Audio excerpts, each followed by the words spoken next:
The heat in Phoenix makes even memories sweat.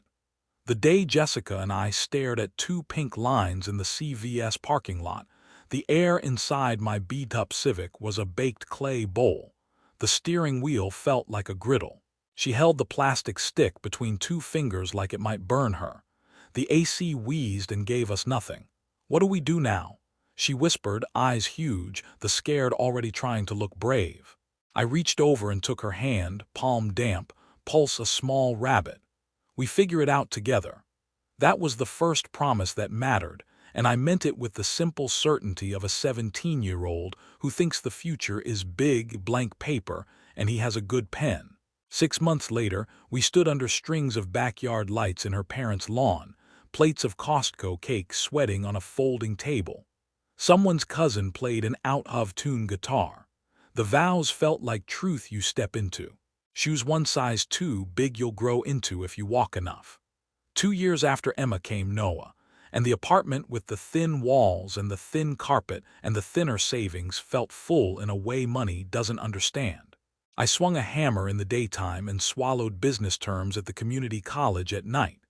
She ran point at home, lunch notes folded like fortunes, calendars crowded with school pickups and pediatrician appointments, a laundry basket that never went all the way empty. We were broke and we were certain. On that second-hand couch we made maps with our mouths. One day a house, one day a yard, one day work that's mine. 7 years ago the garage became an office, became a stubborn, caffeinated dream. A digital marketing agency with a logo I designed on a Sunday and clients I chased like a man with both hunger and a mortgage. 18-hour days. Pizza boxes slick with accomplishment. Jessica kept the home field from burning down. "You go chase your dreams," she said, mock serious, saluting me with a wooden spoon. "I've got the home front covered." The dream paid. 3 years later, a 4-bedroom in a cul-de-sac where dusk smelled like sprinklers and barbecue. A blue pool that lit up at night like a secret we could afford. The kids were growing into their faces. The business was more than me and a laptop. Jessica volunteered at school, ran committees with sharp efficiency, texted me pictures of Noah's grass-stained knees and Emma's perfect serve. In the photos, her smile looked easy. Then a slow, quiet subtraction began. 3 years ago, the warmth in ordinary things began to leak. A conversation became a checklist. Who's got pickup? When's the appointment? Did you send the payment? Jess's answers turned one word wide. "I'm fine, just tired." The note tucked beside my lunch turned into a reminder to defrost chicken. The couch became a place we sat at the same time, not together. When I reached for her hand, she let my fingers rest there like I'd set a spoon on the counter and forgot it. The bed developed a geography of avoidance. She came up after I slept, rose before I woke. We lived in the same house like two people who knew when trash day was. I told myself cycles are real. People dim and brighten. 20 years recalibrates romance into comfort. Maybe I'd worked too hard, too long. Maybe this was a valley between hills. So I tried to plant in the dust. Date night reservations left folded on her dresser. A surprise weekend in Sedona, red rocks and a room with a view, ended up rescheduled for Emma's tournament.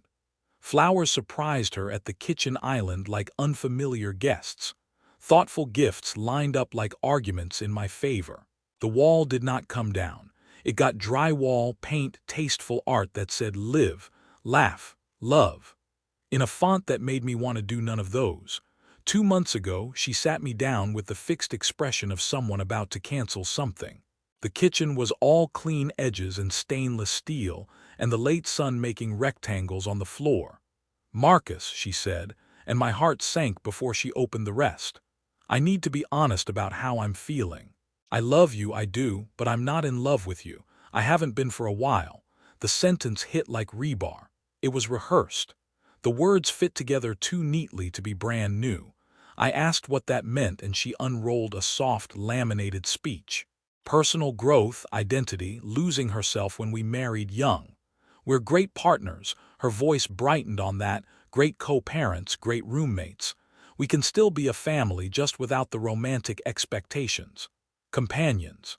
She said it like it was an upgrade, like we'd unlock a cleaner, easier version of us by removing the messy parts that require attention and time and vulnerability. No intimacy, no romance, no obligation except the ones that kept the machinery of our life humming. Bills, repairs, big decisions, school forms, taxes, the invisible load you carry when you're the person things fall to. She wanted to friend zone me in my own house and keep the benefits as if they were entitlements. I don't think you understand how hard this is for me, she added, finally looking directly at me with the soft pity of someone breaking something and calling it rearranging. I've been Marcus's wife and Emma and Noah's mom my entire adult life. I need to figure out who Jessica is. Counseling, I said, not as a bandage, as a tool. She shook her head before the word fully landed. I've already made up my mind. This isn't about fixing anything.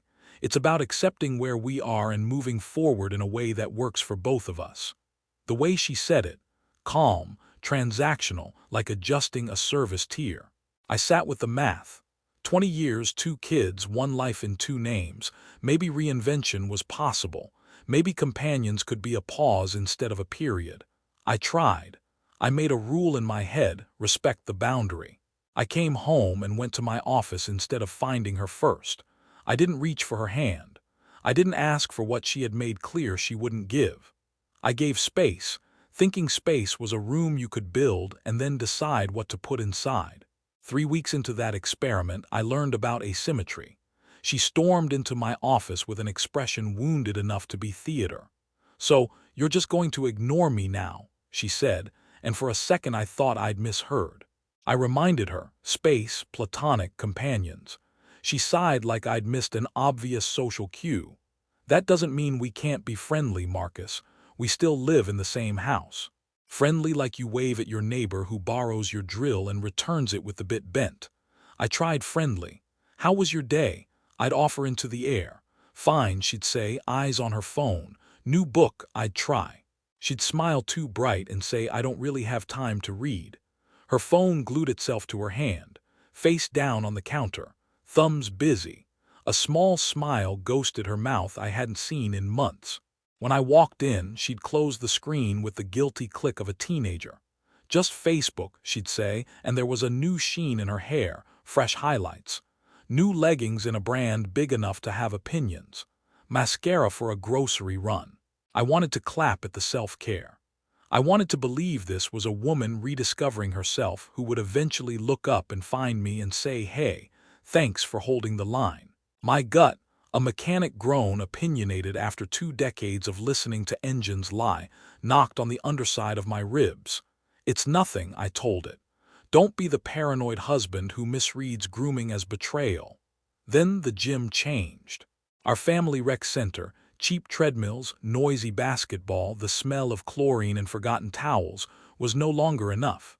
"I joined this CrossFit place," she announced, tightening a beaming ponytail. "It pushes me." She started going 4-5 days. She came home alight, talking fast about AMRAPs and PRs and WODs like a language she'd been waiting for someone to teach her. And there was a name that showed up like a watermark on every conversation: Tyler. "Tyler says I have natural athletic ability. Tyler thinks I'm ready for the advanced class." Tyler told this story. Oh my God, so funny. Tyler had a first and last name in my head before she offered it. Trainers are intimate by job description, hands on shoulders, a voice in your ear telling you to push, breathe, hold. It made sense that she'd feel seen there. It made sense that it would be complicated. I checked our cell records and felt like a cop in my own house. The messages plotted an upward curve with somebody who wasn't me. Credit card statements traced dinners that didn't match errands. Location sharing, once turned on for safety and left on out of habit, told me she spent hours in parts of town that had no movie theater playing the film she said she was seeing with Kate. Then a message from a stranger slid into my Facebook. "Hey man, you don't know me. I go to the same CrossFit. Your wife and her trainer looks like more than just working out. He's been bragging about his older married conquest. Thought you should know." I read it until the words stopped meaning and then again until they did. I didn't confront her. 20 years and a business taught me that you don't walk into a negotiation empty-handed. You shore up the pieces that matter. I called Dave, my business attorney, and told him the facts without the heat. Document everything, he said. Protect the business now. He connected me to Linda Rodriguez, a divorce attorney who sounded like she'd installed the brakes on 1,000 runaway trains. Your wife wants husband benefits without wife obligations, Linda said. Don't let her write your terms. I opened separate accounts, redirected business income, copied tax returns and deeds, photographed serial numbers. Wrote down when she left, when she returned, the lies that frayed at their edges. When she started talking about how I should date other people, magnanimous like she was releasing me from a contract I hadn't signed. I recorded the exact tilt of her head, the way the mug left a wet ring on the counter. Then I did something petty and precise that felt like balance. I acted like a roommate. No more rotating her tires on Saturdays. No more running the bills in her name. No more bringing coffee to her nightstand. In the kitchen on a Tuesday, I plated dinner for 3, me and the kids, and she walked in, keys clattering, cheeks flushed with someone else's attention. "Did you not make enough for me?" she asked, bewildered. "Oh, I didn't know you'd be home," I said, neutral, the way people are when they don't have claims or obligations. "There's pasta. You can make some." Her face folded like paper. "You're being cold," she said, a list of my new offenses ready. I kept my voice even. "Jess, we're companions now. I'm respecting the boundary you set." Inside, something clicked into place like a well-cut joint. The kind that holds without glue. Jessica's new vocabulary took over the kitchen first. Wads and PR stacked beside the fruit bowl. AMRA piece leaned against the toaster. Tyler lived in our house the way a radio lives in a room you didn't turn on. His name a frequency she kept tuning to, smiling at a signal I couldn't hear. My gut knocked again. I opened the door and let it in. The ledger came out of habit. Numbers tell stories without asking you how you feel about them. Cell records lined up like fence posts, time stamps doggedly loyal to a pattern that had outgrown coincidence. One number, then many messages, then late-night clusters that didn't belong to grocery runs or book clubs she never attended. Credit cards confessed in plain print. Dinners at places with chef bios, charges in neighborhoods her errands didn't require. Location sharing, once safety, now breadcrumb trail, showed pauses that didn't match the alibis she offered with a bright shrug. Then Brad's message slid under the door like a note in study hall. "Hey man, trainer bragging, older married conquest." The words were ugly, they were also clean. Confirmation is a terrible relief. I didn't confront her. I started protecting the life I'd built. Dave walked me through asset triage over speakerphone while I sat in my truck outside the gym's parking lot, watching people carry barbells like pennants. Document. Separate accounts. Move what's yours. He sent me to Linda, who looked over the facts like a structural engineer and tapped the blueprint with her pen. "She wants security without reciprocity," Linda said. "You'll give what the law requires. Not 1 inch more." So I acted like a roommate and a record keeper. I cooked for the kids and myself, set 3 plates, let the 4th cupboard shelf be a mirror. I answered her monologues about her sister with "that sounds tough" and left the weight where it belonged. When she floated the idea that I should date, magnanimous, casual, a hard sell wrapped as a favor, I filed the moment under strategy, not mercy. She wanted absolution in advance. I wanted ink on paper. A Thursday in March came in wind that rattled the citrus leaves. She breezed in post-gym, skin bright, ponytail swinging, the afterglow of someone who'd been seen. Keys on the counter, humming. I laid the manila envelope down like a tool I knew how to use. "Jessica, we need to talk." Her shoulders went up and forward, instinctive brace and deflect. "About what?" The performance reflex. I didn't give her time to audition. "About Tyler Rodriguez and your affair." The color left her face the way a screen goes to sleep, fast, then flat. "The first act arrived on cue. I don't know what you're talking about. He's just my trainer." So I read from the ledger, times. Places, charges, the message from Brad printed, folded, slid. Denial tried to breathe, then inverted into minimization. Okay, fine, we're close, but it's not what you think. We never, he understands me. The script had options. She cycled them. Then the monologue she'd been building for months. You stole my 20s. I never got to be young. I raised your kids. I lost myself. Now I'm almost 40 and I finally feel alive, and you want to take that away because you can't handle that I've outgrown this marriage. She cried on the line about freedom. It was good theater, honest sadness braided with convenient blame. Linda's envelope was heavy with clean paper. These are divorce papers, I said, and pushed them across like a plate I no longer shared. I'm done with this marriage and the story you're telling about it. You can't be serious, she said, reaching for anger and finding air. We can work through this. Counseling. Rules. We can. I picked up my overnight bag, the one I'd packed that morning like a man turning off lights in rooms he knows he won't enter again.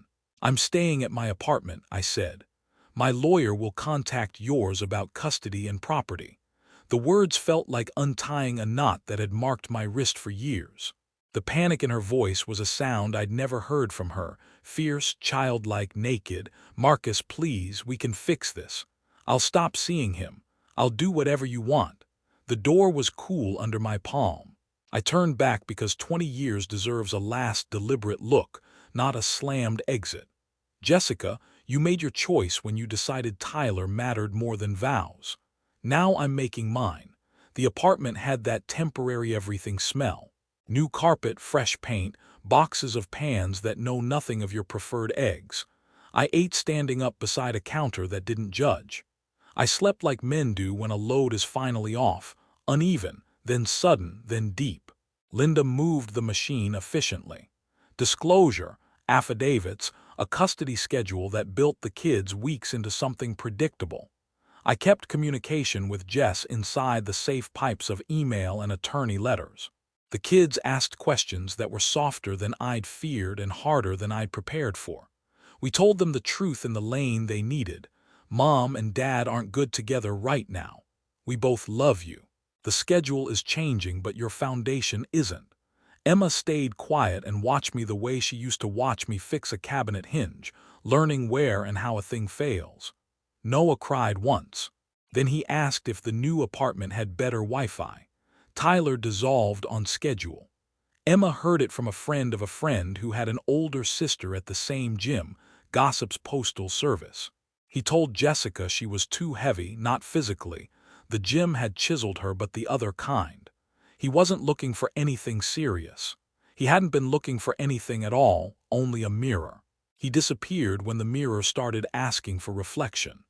The man who took married risk with appetite for glory had no appetite for maintenance. The calls and texts came in a cycle: anger, bargaining, pity, nostalgia, panic. I let Linda's office filter them.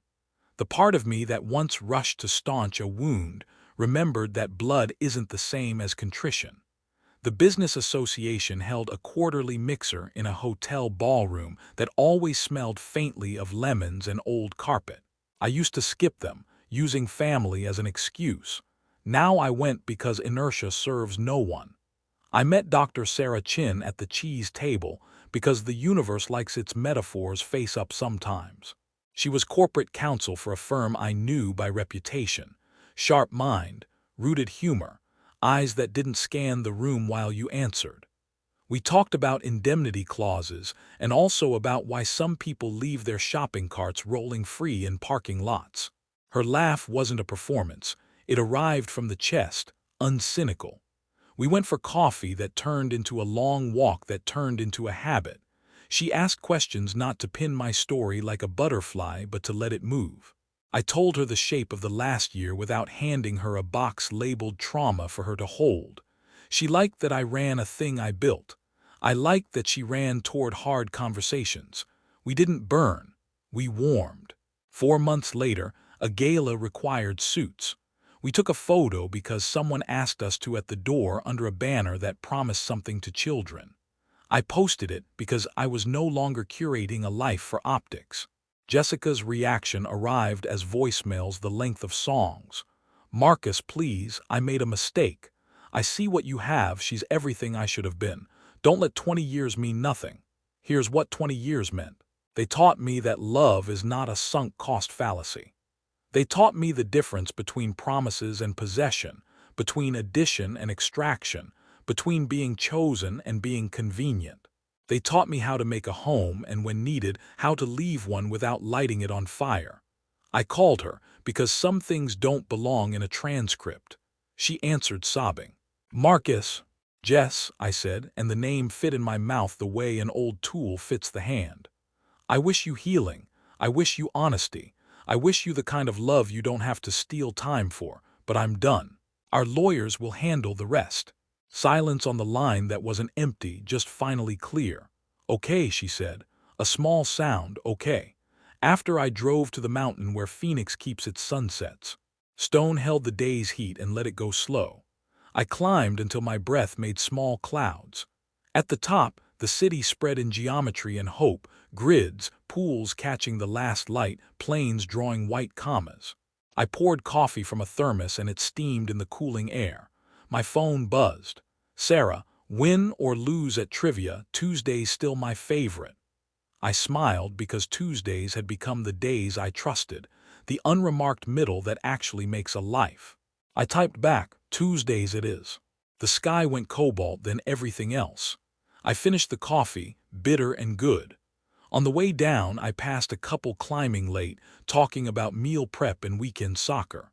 Their voices braided the way voices do when people are still building. I wanted good things for them. I wanted good things for me.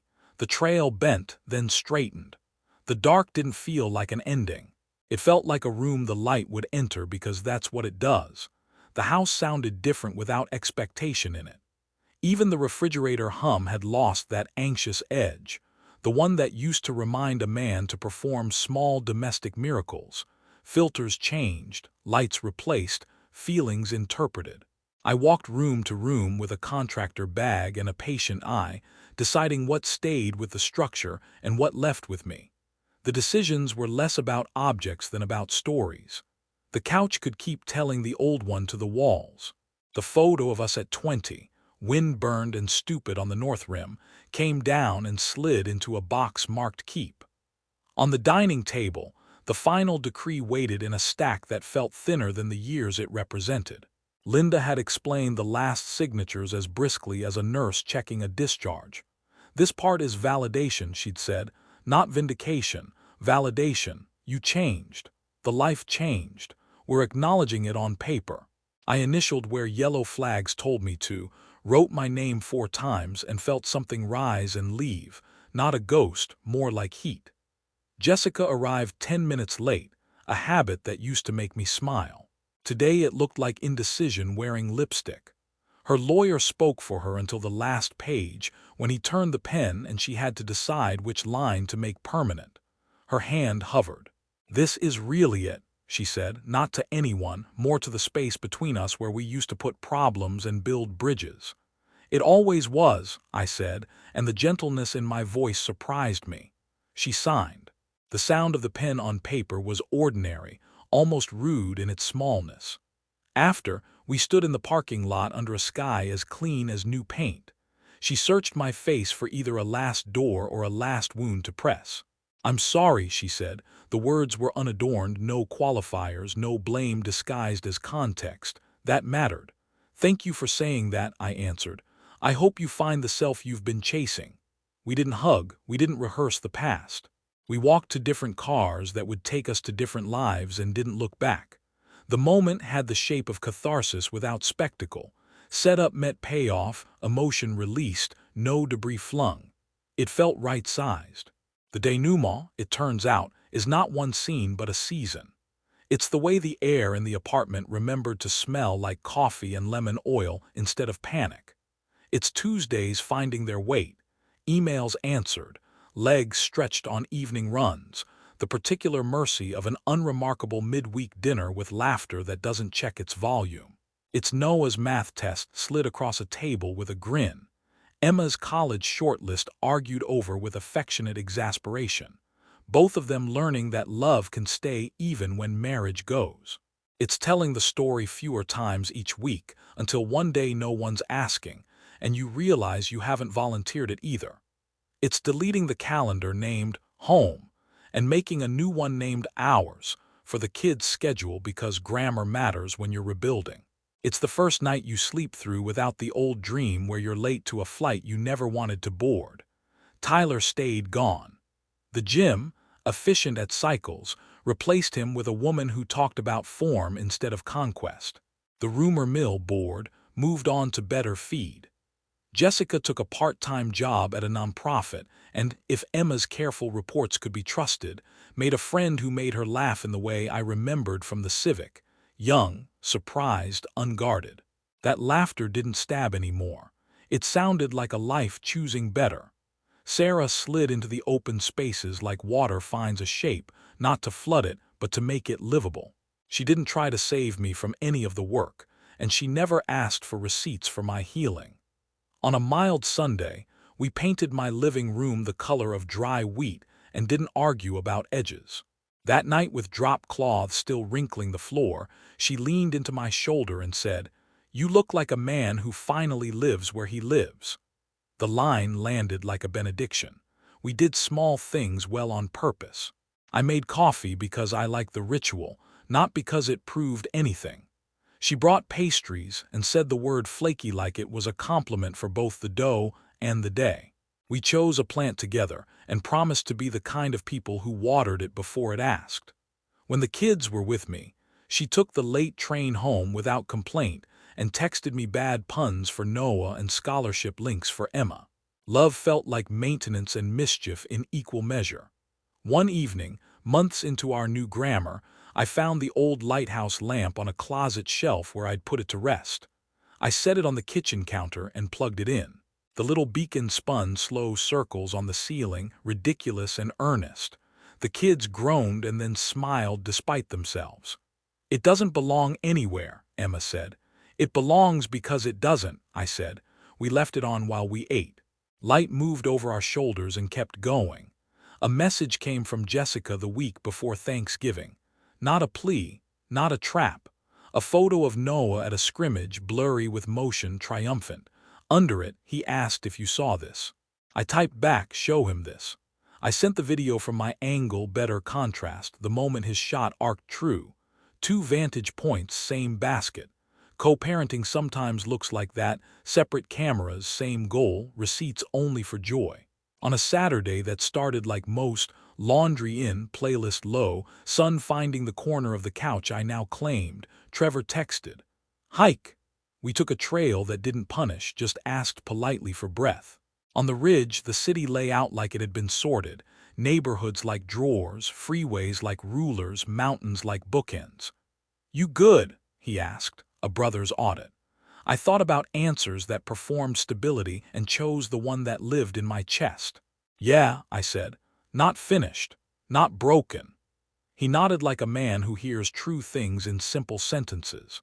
That evening, with the windows open to a December that forgets itself, Sarah and I hosted friends who didn't know me from before and one couple who did and seemed relieved by the difference.